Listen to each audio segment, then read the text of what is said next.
नमो नारायण, नमो नारायण। जय गौ माता, वंदे मातरम। मां भारती को प्रणाम और हृदय से ओम शम शनिश्चराय नमो। प्रदर्शकों, मित्रों, साथियों, ये जरूरी नहीं है कि हर शख्स हमसे मिलकर खुश हो, मगर हमारा प्रयास ये रहना चाहिए कि मुझसे मिलकर कोई दुखी नहीं हो। इस बात पर ध्यान रखना चाहिए और गरुड़ से बाहर आना चाहिए, अहंकार से बाहर आना चाहिए। मत करना कभी गरुड़ अपने पर। ये इंसान, ईश्वर ने तेरे और तेरे जैसे को मिट्टी से मिट्टी बनाकर मिट्टी में मिला दिया है। ये हम सब पर लागू होता है। इसलिए गरुड़ से बचिए और जीवन को सुखमय बिताने के लिए लोगों का सपोर्ट करिए। नमो नारायण, नमो नारायण। एक बात और कहना चाहता हूं मित्रों, साथियों, मेरी बात को बड़ी ध्यान से सुनना। आपका असली मुकाबला केवल अपने आप से है। अगर आप आज खुद को बीते कल से बेहतर पाते हैं तो यह आपकी बहुत बड़ी जीत है। इस बात का ध्यान रखिएगा। नमो नारायण। गुरु मंत्र विद्यार्थी महाराज के दर्शकों को मेरी ओर से ओम नमो नारायण। 14 मई 2025, लगभग 13 साल के बाद बृहस्पति देव मिथुन राशि में प्रवेश करेंगे। बृहस्पति देव की राशि अधिपति बुध देव है और क्लासिक में बुध देव को बृहस्पति देव की संतान माना है। हाँ, जैसा कि शास्त्र कहते हैं कि बुधदेव चंद्रदेव के पुत्र है, तो बहुत सी चीजें हैं जब वो बुधदेव की राशि मिथुन में बृहस्पति देव प्रवेश करेंगे। इसलिए मैं एक विशेष वीडियो लेकर आपके सामने आया हूं। बृहस्पति देव प्रत्येक राशि में लगभग 12 से 13 महीने रहते हैं। तो 14 मई 2025 रात्रि 10:50 पर के आसपास बृहस्पति देव वृषभ राशि से निकलकर मिथुन राशि में आएंगे। जिस समय बृहस्पति देव राशि परिवर्तन कर रहे हैं उस समय धनु लग्न है और धनु लग्न के राशि अधिपति बृहस्पति देव है और लग्नेश बृहस्पति देव सप्तम भाव मिथुन राशि में संचरण करेंगे और अपनी सप्तम पूर्ण दृष्टि से लग्न को देख रहे हैं। सूर्यदेव बुधदेव के साथ मेष राशि पंचम भाव, मंगलदेव कर्क राशि अष्टम भाव, चंद्रदेव वृश्चिक राशि 12वें भाव, शुक्रदेव शनिदेव राहुदेव मीन राशि चतुर्थ भाव और केतुदेव कन्या राशि 10वें भाव में से। ये उस समय ग्रह योगायोग है जब बृहस्पति देव वृषभ राशि से निकलकर मिथुन राशि में आए। लगभग 2 जून 2026 तक बृहस्पति देव मिथुन राशि में रहेंगे, लेकिन इसी बीच बृहस्पति 10 जून 2025 को अस्त होंगे और 6 जुलाई 2025 को पुनः उदय होंगे। 18 अक्टूबर 2025 शाम 7:46 पर अतिचारी गति से अपनी उच्च राशि कर्क में बृहस्पति देव संचरण करेंगे। मित्रों, साथियों, ये जो डेट मैं बोल रहा हूं कि 18 अक्टूबर 2025,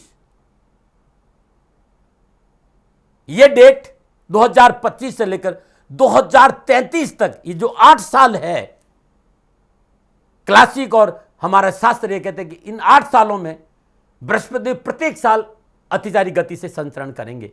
इसलिए इस वीडियो को बनाने का मुझे मौका मिला है, क्योंकि बहुत महत्वपूर्ण संचरण होगा और ये बताना बहुत जरूरी है। 11 नवंबर 2025 रात्रि 10:10 पर बृहस्पति देव कर्क राशि में वक्री होंगे।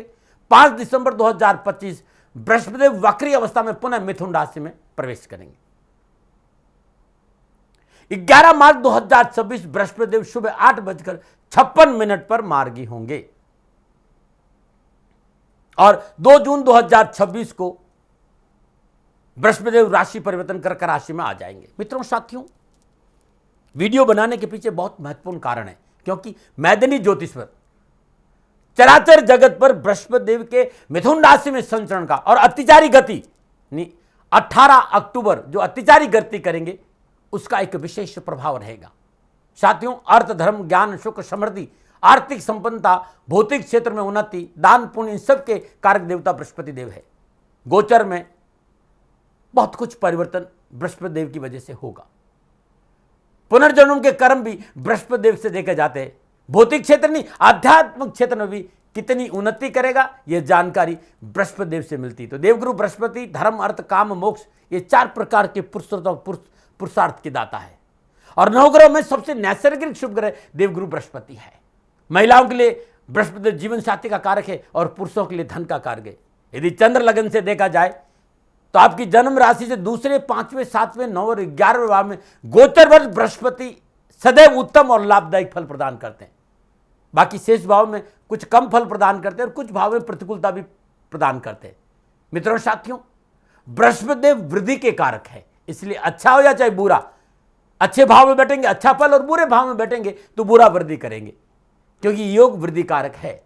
18 अक्टूबर 2025 से 5 दिसंबर 2025 गोचर में एक अद्भुत लाभकारी योग बनेगा, लेकिन मैदनी के हिसाब से अतिचारी गति कुछ अलग तरह का संकेत दे रहा, उस विषय पर मैं थोड़ी देर में आऊंगा।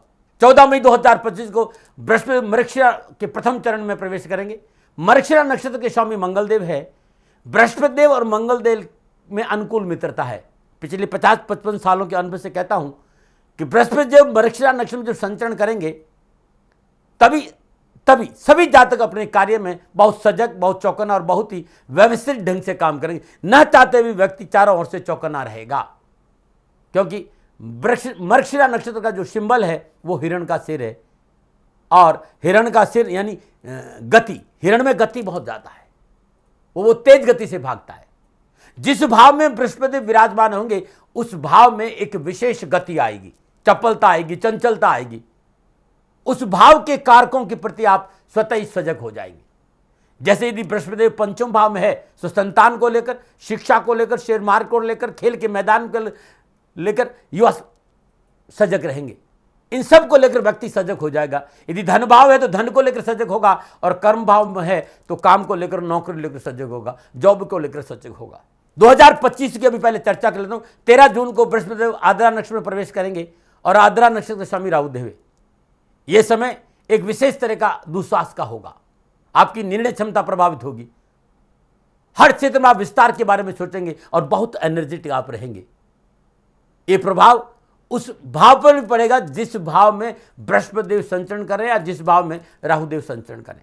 13 अगस्त 2025 को बृहस्पति देव पुनर्वसु नक्षत्र में प्रवेश करेंगे, और पुनर्वसु नक्षत्र मिथुन और कर्क दोनों में आता है, और पुनर्वसु नक्षत्र के अधिपति देवता बृहस्पति देव है। आपकी सोच में बृहस्पति देव का प्रभाव आएगा, यानी वैचारिक क्षमता, ज्ञान, धर्म, आराधना, आध्यात्म, ये सारी चीजें प्रभावित होगी। पुनः एक बार समझने की कोशिश कीजिएगा।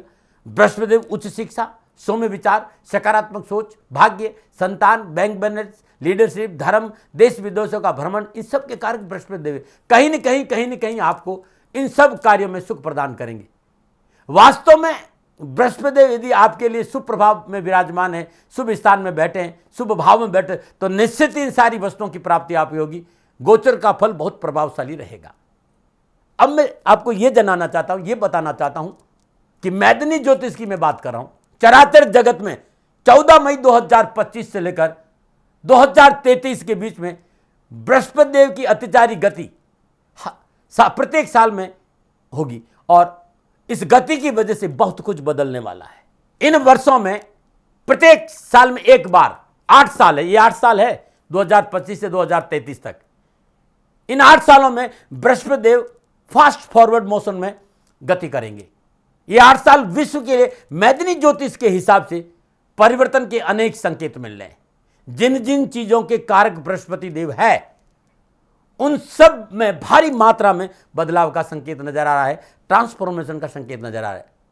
भारतीय क्लासिक में ज्योतिर्विद वैद्यनाथ जी ने कहा है कि education system, social media, finance, banking, आध्यात्मिकता, धर्म, स्पेस, वेदर, क्लाइमेट, न्यायिक व्यवस्था, मेडिसिन के क्षेत्र में बृहस्पति का विशेष प्रभाव है, और इस क्षेत्र में बहुत कुछ परिवर्तन का संकेत नजर आ रहा है। सभी ग्रहों के साथ वर्ष में एक बार 8 साल तक बृहस्पति देव की गति में परिवर्तन आएगा, और 14 मई 2025 से लेकर 2033 तक प्रत्येक साल में एक बार अतिचारी गति से भ्रमण करेंगे, और ये 8 साल विशेष परिवर्तन के संकेत दे रहे। ज्योतिर्विद आचार्य मिश्र ने एक जगह कहते हैं कि जब बृहस्पति देव अतिचारी होंगे तो कुछ एरिया में सकारात्मक परिणाम भी मिलेंगे और कुछ एरिया में नकारात्मक परिणाम भी देखने को मिलेंगे। मित्रों, साथियों, 13 साल के बाद बृहस्पति देव का संचरण मिथुन में हो रहा है, और एक महत्वपूर्ण राशि परिवर्तन है।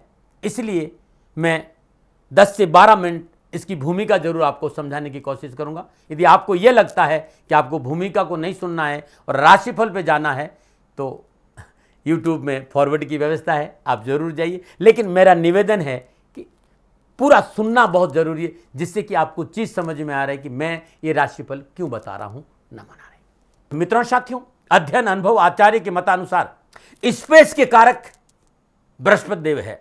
स्पेस की वेदर और स्पेस में बहुत कुछ परिवर्तन का संकेत नजर आ रहा है। इसका संकेत पंडित कल्याण वर्मा जी ने भी एक जगह दिया है। आकाशाम गुरु यानी स्पेस एक्सप्लोरेशन अपनी चरम सीमा पर होगा। स्पेस की यात्राएं बढ़ेगी और स्पेस को लेकर बहुत सी घटनाओं का संकेत भी नजर आ रहा है। स्पेस के वेदर को लेकर, क्लाइमेट को लेकर बहुत सी नई जानकारियां आपको प्राप्त होगी। एक बात और कहना चाहता हूं, विश्व के राष्ट्रों में सीमा विवाद जमीन पर नहीं, स्पेस में भी इस विषय को लेकर टकराव और तनाव का संकेत नजर आ रहा है। क्लासिक में, ज्योतिष में एक सूत्र मिलता है, कोश स्थलम जीवातः, यानी पूरे विश्व में बैंकिंग सेक्टर में रिफॉर्म का संकेत मिल रहा है। यानी जो इकोनॉमी है विश्व की, किसी एक व्यक्ति की दादागिरी नहीं चलेगी भाई। इकोनॉमिक रिफॉर्म का संकेत नजर आ रहा है विश्व में। एक न्यू वर्ल्ड ऑर्डर क्रिएट होगा विश्व में, ऐसा नजर आ रहा है। जब बृहस्पति देव अतिचारी गति में संचरण करेंगे, और ये 8 साल में एक बार, हर साल एक बार जरूर करेंगे, तो मुझे ये जो मेरा जो अनुभव है इन 50-55 सालों का, चांदी और सोने के मार्केट में तेजी आएगी। ऋषि भद्रायण जी एक जगह कहते हैं कि नए वायरस जैसी कुछ समस्याओं का, जैसे कि कोरोना में कुछ था, तो विश्व में कहीं न कहीं वायरस के अफवाहें, वायरस की चीजें परेशान कर सकती। एजुकेशन के सेक्टर में सकारात्मक परिवर्तन का संकेत है, ऐसा गणनाओं को ध्यान से देखने में लगता है। मित्रों साथियों, संपूर्ण विश्व की बात, मैदानी संपूर्ण चराचर जगत की बात करती है, तो बृहस्पति देव न्याय प्रणालिका का रिप्रेजेंटेटिव करते हैं। न्याय जो प्रणाली है उसका रिप्रेजेंटेटिव बृहस्पति देव करते हैं। तो न्याय के क्षेत्र में बहुत कुछ रिफॉर्म होगा।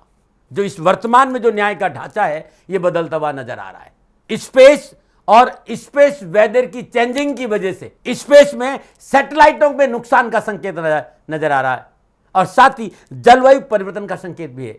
और ऐसा प्रारंभ कब होगा? ध्यान रखिएगा, 18 अक्टूबर 2025 से, क्योंकि उस समय 11 नवंबर तक बृहस्पति देव अतिचारी गति से कर्क राशि में संचरण करेंगे। इन 8 सालों में बृहस्पति देव में कुछ न कुछ परिवर्तन जरूर होगा। मित्रों साथियों, ये मैदानी ज्योतिष के आधार पर मैं अपना अनुभव आपके साथ में रख रहा हूं, क्योंकि इसके बाद मुझे 12 राशियों पर बोलना है। आपकी राशि पर बृहस्पति देव का क्या प्रभाव रहेगा, 12 के 12 राशियों का राशिफल गुरुमंत्र में दाती महाराज पर बहुत जल्दी आ रहा है। लेकिन ये संपूर्ण चराचर जगत के लिए बहुत जरूरी था कि बृहस्पति देव का जो अतिचारी गति है ये 8 साल तक रहेगी, और प्रत्येक साल में एक बार जरूर होगी, और इसका प्रभाव संपूर्ण चराचर जगत पे पड़ा है। Prevention better than cure. मित्रों साथियों, ये जो अनुभव है 55 सालों की क्लासिक साधना के आधार पर, ज्योतिष के आधार पर मैंने अपना अनुभव आपसे शेयर किया। मैं प्रजापिता ब्रह्मा नहीं हूँ, ना हथेली में सरसों उगाता हूँ। सेकंड ओपिनियन का अधिकार सदा मैं आपके देता हूँ। मैं वैज्ञानिकों से, आचार्यों से इस विषय पर शोध के लिए जरूर प्रार्थना करूंगा। सेकंड ओपिनियन का अधिकार है, मानो न मानो ये आपकी मर्जी है। इस विषय पर विज्ञानियों और विद्वानों को शोध अवश्य करना चाहिए। मैं राशिफल की सारी जानकारी आपको दूंगा, लेकिन ऐसा मेरा अनुभव था जो मैंने आपके सामने रखा, न बना रहे। मित्रों साथियों, ये जो राशिफल है वो जनरल प्रोडक्शन है, ग्रह गोचर के आधार पर मेरा निजी आंकलन है। आप ये जानना चाहते हैं कि लगभग 13 साल के बाद बृहस्पति देव मिथुन राशि में संचरण कर रहे हैं, आपकी अपनी राशि पर क्या प्रभाव पड़ेगा, तो इसके लिए मुझे जन्म कुंडली चाहिए होती है। ये जनरल प्रोडक्शन है। आप अपने बारे में जानना चाहते हैं तो नीचे नंबर आ रहे हैं, इन नंबर पर संपर्क करके अवश्य मेरे से जानकारी हासिल कर सकते हैं। राशिफल चंद्र राशि पर आधारित है, नाम राशि पर आधारित है, लेकिन लगन को मैंने ध्यान में रखा है। फिर भी चंद्र राशि का राशिफल सटीक माना जाता है। राशिफल पुरुषों के लिए भी है, महिलाओं के लिए भी है, बुजुर्गों के लिए भी है और बच्चों के लिए भी है। नमन। अब मैं राशि चक्र भक्त चक्र की 7वीं राशि नहीं, तुला राशि वालों के लिए बृहस्पति देव का मिथुन राशि में संचरण का क्या फल प्रदान होगा, इस विषय पर आ रहा हूं। तुला राशि वालों के लिए बृहस्पति देव तीसरे और छठे भाव के स्वामी होकर मिथुन राशि भाग्य स्थान से संचरण करेंगे। भाग्य स्थान में विराजमान बृहस्पति देव की पंचम दृष्टि तुला राशि लगन भाव पर रहेगी। यानी नवम भाव में संचरण कर रहे बृहस्पति देव की जो पंचम दृष्टि है वो लगन पे रहेगी, और वहां तुला राशि विराजमान है। सप्तम दृष्टि धनु राशि पुरुषार्थ भाव पे रहेगी, और धनु राशि बृहस्पति देव की मूल त्रिकोण राशि, और नवम दृष्टि कुंभ राशि पंचम भाव पर रहेगी। 14 मई तक बृहस्पति देव और शनिदेव का त्रिकादश संबंध है। इस उसके बाद का जो संबंध होगा शनिदेव और बृहस्पति को चतुर्दशम होगा। 18 अक्टूबर से 5 दिसंबर तक बृहस्पति देव का संबंध शनिदेव से नवम पंचम रहेगा। राहु देव और बृहस्पति देव का संबंध षडाष्टक है और केतु देव और बृहस्पति का संबंध त्रिकादश संबंध है। तुला राशि, तुला लगन। बृहस्पति देव नवम भाव में संचरण करेंगे। 14 मई 2025 रात्रि 10:35 पर तुला राशि वालों के लिए बृहस्पति देव मिथुन राशि में संचरण करेंगे। पुनः याद दिला रहा हूं कि बृहस्पति की दृष्टि में अमृत होता है और बृहस्पति की दृष्टि से लगन, पुरुषार्थ और पूर्व जन्म के पुण्य भाव जागृत हो रहे हैं इस बार, क्योंकि लगन तीसरा और पंचम भाव पर दृष्टि रहेगी बृहस्पति देव की। अति शुभ दृष्टि है नवम दृष्टि, जो पंचम भाव पर यानी संतान, बुद्धि, ज्ञान, विवेक, शिक्षा भाव प्रभावित हो रहा है, पुरुषार्थ भाव प्रभावित हो रहा है। तुला राशि वालों के लिए बृहस्पति देव तीसरा भाव, छठा भाव, नवा भाव, लगन भाव, पंचम भाव, इतने भाव प्रभावित कर रहा है।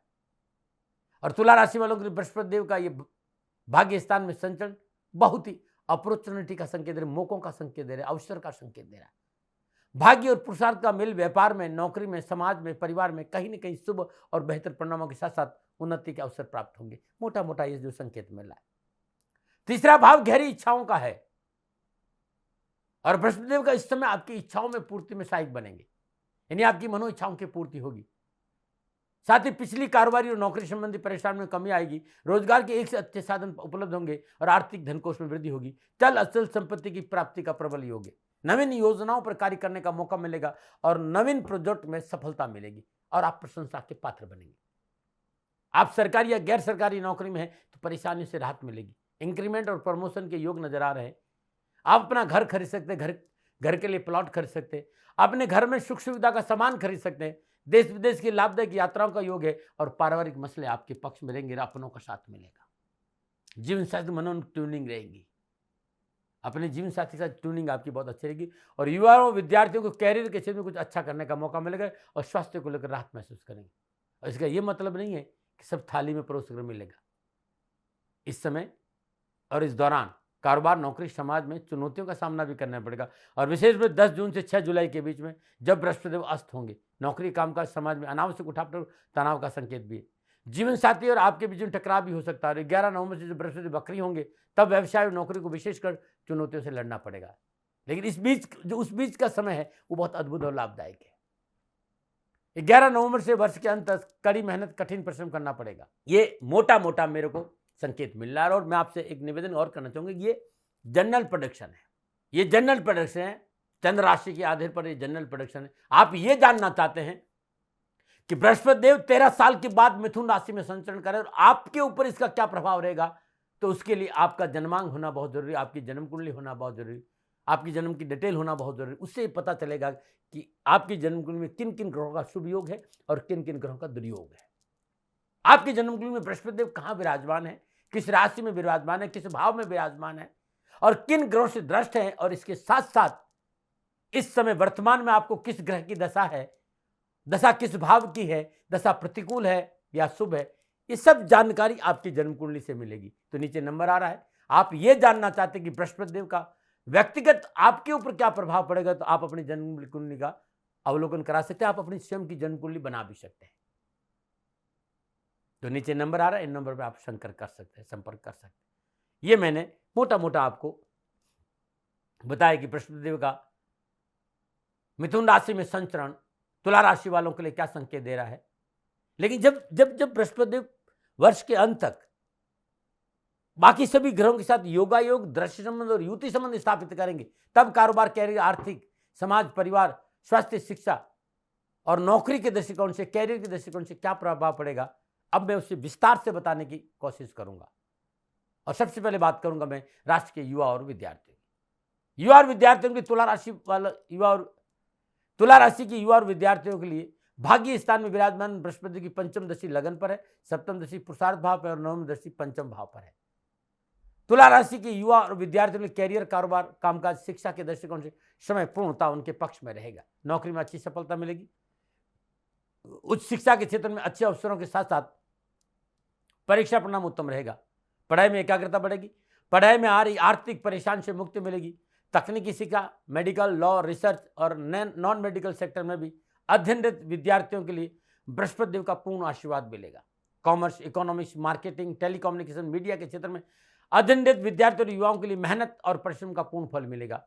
शिक्षकों और अभिभावकों के साथ साथ तालमेल अच्छा होने की वजह से कैरियर और शिक्षा के क्षेत्र में कुछ नया करने का मौका मिलेगा। परंतु 10 जून से 6 जुलाई के बीच में स्कूल कॉलेज न बदले तो अच्छा रहेगा। युवा और विद्यार्थियों को इस समय कानूनी दायरे को उल्लंघन नहीं करना, इस बात का विशेष ध्यान रखेगा। रात्रि भ्रमण, नशा करके वाहन चलाना, गलत संगत की वजह से ये जो समय है 10 जून से 6 जुलाई के बीच में परेशानी का संकेत नजर आ रहा है। लापरवाही नहीं करें, डरा नहीं, प्रिवेंशन बेटर देन क्योर। 11 नवंबर से वर्ष के अंत तक बृहस्पति वक्री रहेंगे। इस दौरान भी आपको सावधानी बरतनी पड़ेगी। मर्यादा का उल्लंघन आपको मुसीबत में डाल सकता है। न मना रहे। अब मैं बात करूंगा तुला राशि के कारोबार, कैरियर और आर्थिक दृष्टिकोण।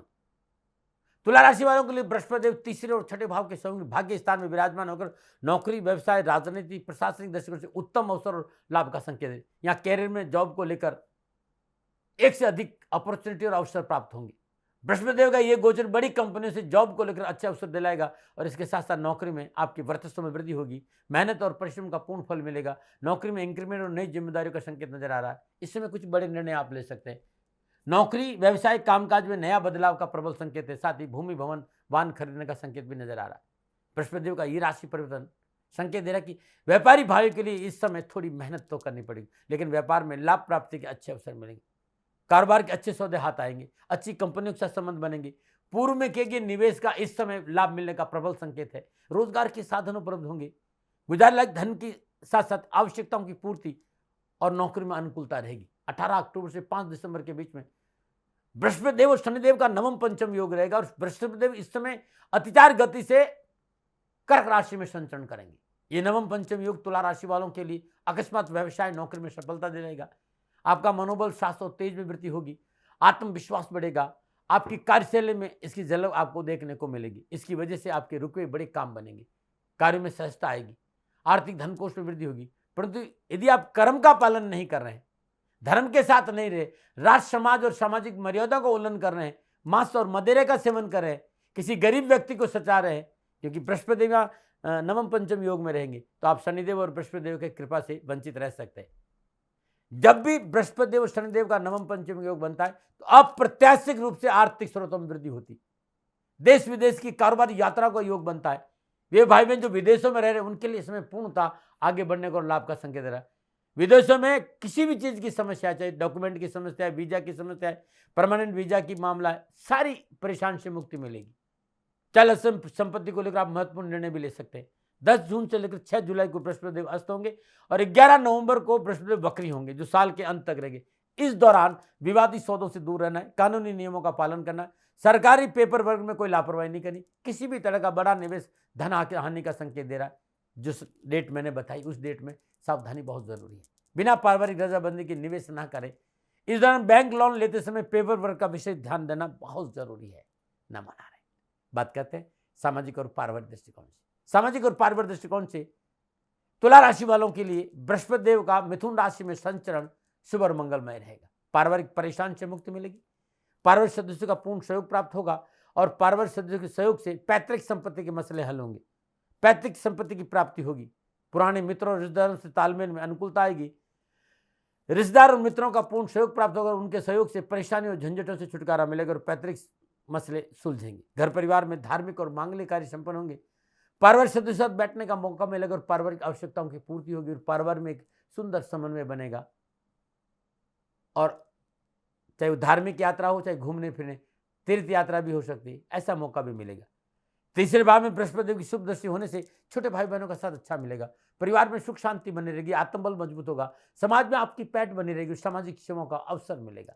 ननियाल और ददियाल पक्ष दोनों तरफ से विशेष सफलता का योग नजर आ रहा है। पारिवारिक सदस्यों का इस पर पूर्ण सहयोग मिलेगा और पारिवारिक सदस्य हर मुश्किल की घड़ी में आपके साथ खड़े नजर आएंगे। पारिवारिक सुख और सौहार्द के वातावरण में रहेगा। सभी लोग मिलजुल कर प्रेमपूर्ण रहेंगे। आपसी संबंधों में मधुरता आएगी। जीवन साथी और रिश्तों में अनुकूलता की वजह से पारिवारिक सामंजस्य अच्छा रहेगा। जीवन साथी के सहयोग से रोजगार के मामलों में अच्छी सफलता मिलेगी। यदि आप अविवाहित है तो विवाह का अच्छा योग है। वैवाहिक दृष्टिकोण से उत्तम लाभ और सफलता का संकेत है और निजी संबंधों में प्रगाढ़ता आएगी। संतान पक्ष भी आपके लिए बड़ा सुंदर और अद्भुत रहेगा। संतान को सफलता मिलेगी, संतान को आगे बढ़ने का मौका, संतान को अपनी नौकरी में, अपने व्यवसाय में, अपने एजुकेशन में उत्तम अवसर मिले। लेकिन संतान को अपने सर्कल की और थोड़ा सा ध्यान रखना पड़ेगा। संतान पक्ष पे ध्यान देते रहना और संतान के स्वास्थ्य को लेकर लापरवाही नहीं करेंगे तो और अच्छा रहेगा। मैं निजी स्वास्थ्य की बात करूं तो स्वास्थ्य के दृष्टिकोण 14 मई से लेकर 10 जून तक का समय आपके लिए ठीक है। पिछली स्वास्थ्य संबंधी परेशानी से मुक्ति मिलेगी, मानसिक संतुलन भी अच्छा रहेगा।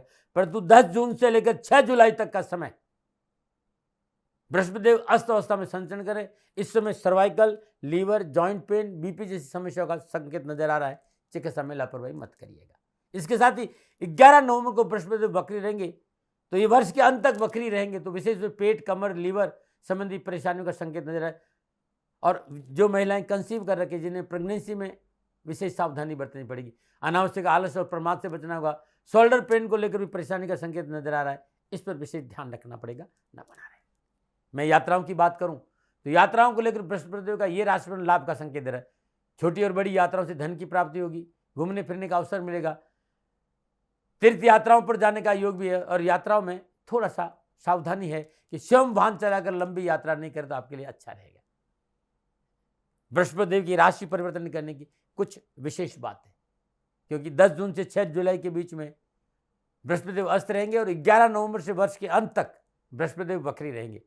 तो अपनी सारी व्यावसायिक योजनाओं को गुप्त रखें, कार्य स्तर पर मर्यादाओं का पालन करें, अपने प्लान का खुलासा सबके सामने नहीं करें। अचानक किसी चीज का निर्णय लेना आपके लिए उचित नहीं रहेगा। 10 जून से 6 जुलाई के बीच में आर्थिक कंट्रोल अपने हाथ में रखना शुभ रहेगा, अन्यथा अति विश्वासी व्यक्ति आर्थिक नुकसान दे सकता है। यदि आप नौकरी में अपने निजी स्वभाव और अपने क्रोध पर काबू रखें, बॉस के साथ बात करने में लहजे में थोड़ी सी विनम्रता रखें। 11 नवंबर से वर्ष के अंत तक कोई भी आपको साजिश में फंसा सकता है। आसपास के रिश्तों को लेकर सावधानी बरते। आप शादीशुदा तो ये समय आपके लिए विशेष सावधानी का, कलह की संभावना नजर आ रही, लापरवाही नहीं। जिन्हें आप अपना कह रहे हैं, इससे उन पर विशेष ध्यान देने की जरूरत है, न मना रहे। क्या उपाय करें? हर रोज प्रातःकाल नित्य कर्म से स्नान उपरांत अब से लेकर वर्ष के अंत तक हर रोज सुबह सुबह भगवान शिव के शिवलिंग जल अर्पित करें, श्वेत चंदन से लेप करें और भगवान शिव के अद्भुत मंत्र श्री शिवाय नमस्तुभम इस मंत्र का जाप करते हुए 11 बेलपत्र हर रोज शिवलिंग पे अर्पित करना आपके लिए बड़ा शुभ रहेगा। मृत्युंजय मंत्र का जाप करने से कष्ट और परेशान से छुटकारा मिटेगा।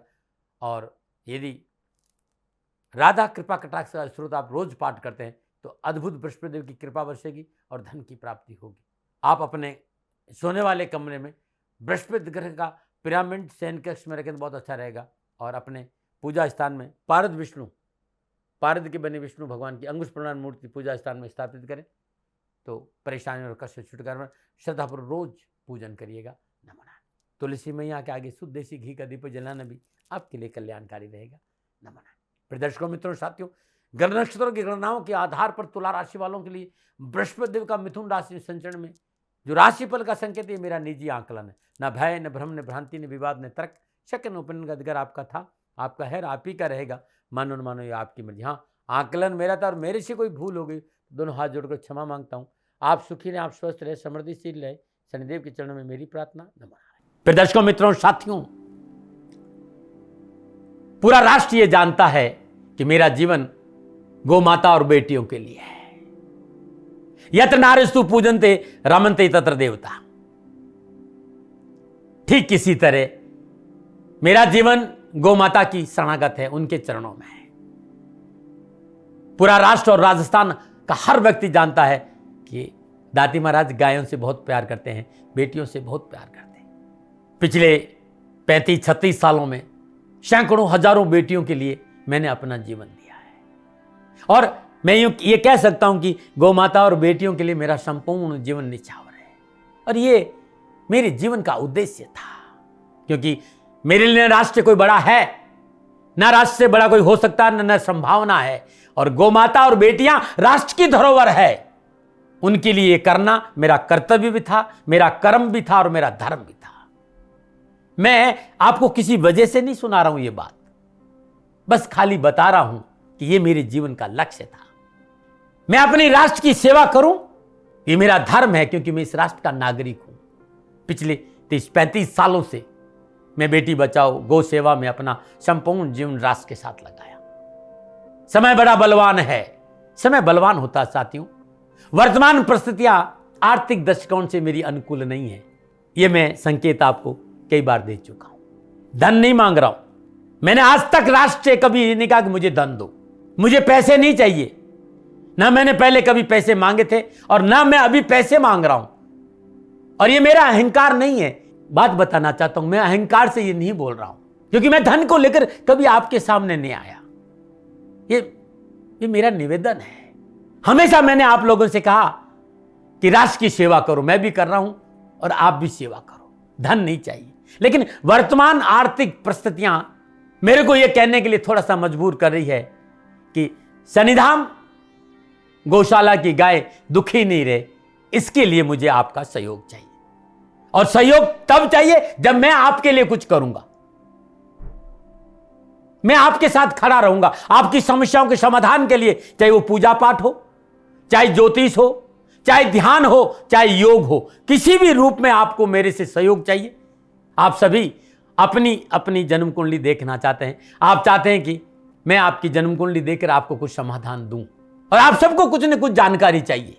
मैं आपके साथ खड़ा हूं, पूरे साल खड़ा रहूंगा, और जब तक जीऊंगा तब तक राष्ट्र के साथ खड़ा रहूंगा। नीचे नंबर आ रहा है, इन नंबरों पर संपर्क करिए और मेरे से बात करिए। लेकिन इसकी एवज में गायों के लिए चारे की व्यवस्था करिए। इसलिए मैंने कहा था कि भाई समय है, दिन है, थोड़ा सा आर्थिक परिस्थितियों को लेकर मैं थोड़ा सा कमजोर हूं, और मेरी गौ माता शनिधाम गौशाला चारे को लेकर परेशान नहीं हो, ऐसा मैं हृदय लेकर आपके सामने आया हूं। लोगों ने कहा कि राष्ट्र आपसे प्यार करता है दाती महाराज, एक बार राष्ट्र से निवेदन करिए। मैं फिर कहना चाहता हूं, मैं धन नहीं मांग रहा हूं, और यह मेरा अहंकार नहीं, मेरी विनम्र प्रार्थना। साथियों, मेरा राष्ट्र सर्वोपरि है। मैं ये नहीं कह रहा हूं, मैं ये कह रहा हूं कि मैं परिश्रम करूंगा आपके लिए, और आप उस परिश्रम के एवज में गायों के लिए चारे की व्यवस्था कीजिए। शनि भगवान सदा आपकी रक्षा करेंगे, आपका जीवन सदा खुशियों से भरा रहेगा, ऐसा मेरा निवेदन है।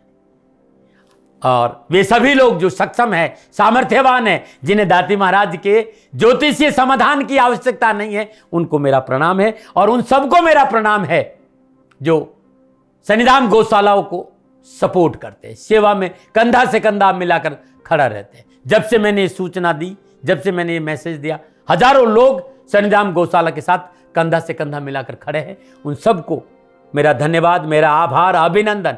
हर महीने आप में से बहुत से लोग कुछ न कुछ शनिधाम गौशाला में सहयोग करते हैं। मैं उन सब के प्रति पुनः एक बार हृदय से अपना आभार प्रकट करता हूं, और यह सहयोग मैं जीवन भर याद रखूंगा। समय ऐसा है, मेरी परिस्थितियां आर्थिक दृष्टिकोण से अनुकूल संकेत नहीं दे रही, इसलिए मैंने राष्ट्र से कहा कि शनिधाम गौशाला में परेशानी नहीं आए।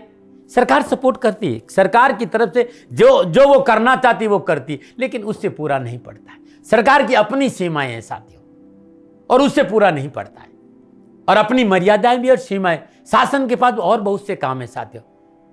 फिर भी मैं शासन का भी धन्यवाद दूंगा जो हमारे साथ वो खड़े हैं। पुनः हृदय से एक बार निवेदन करना चाहता हूं, आपको लगता है कि दाती महाराज के साथ शनिधाम गौशाला में खड़ा रहना है तो नंबर नीचे आ रहे हैं, जरूर सहयोग करिएगा। मेरा कोई दबाव नहीं है, समय काल परिस्थिति के अनुसार दाती महाराज की ये प्रार्थना है। मैं दाती महाराज आपका हूं और आप मेरे हो। मुझे लगा कि आपको कहना देना चाहिए। राष्ट्रवासियों, व्यापारी नहीं हूं, समय है आज आपसे कह रहा हूं। और यदि आप अपने आसपास भी जो गाय उनकी भी सेवा करते हैं तो ये भी सेवा मेरे को बहुत खुशी हो, क्योंकि गौ माता दुखी नहीं रहनी चाहिए। बस इस बात का ध्यान रखिएगा। पुनः हृदय से आभार। ओम नमो नारायण।